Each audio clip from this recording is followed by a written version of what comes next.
finito. If you go to Queen's Park at 3 o'clock, there is nobody left who is English. They're covered from head to foot in those clothes. They don't look at us. They don't respond to us.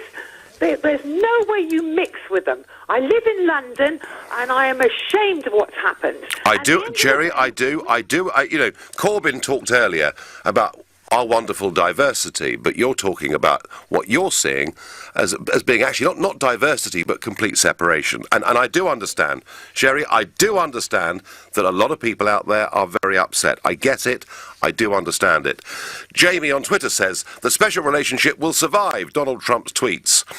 I'm guessing, ultimately, that's... I mean, remember, back in January, when he brought in the so-called Muslim ban, I mean, there were actually big protests taking place in Westminster and demands for him to be banned. And we kind of got over that. Mohammed is calling from Birmingham. Good evening, Mohammed. Hello there, Nigel. I think if you can allow me some platform, I think people need to hear the truth. I'm actually from I am from the Pakistani community, and I think people need to hear the truth because I'm actually tired of people bending over for my community when it is my communities that are racist towards the whites. This is not even spoken about. This is not even addressed because people are too afraid to go there in case they are called racist. Yep. I mean, there has been incidences where men from my community have actually attacked white people, right? Recently, you probably heard a 48-year-old lady, Nikki Hurst from Leeds, was brutally attacked by men from my community, 48 stitches, and yet nobody speaks about that. Mohammed, look, what you're saying is interesting in the sense that there is, wholesale denial amongst much of our establishment. People don't want to discuss the fact that there are problems there. Having said that, do you think that the video content was in good taste or bad taste for Trump to send out?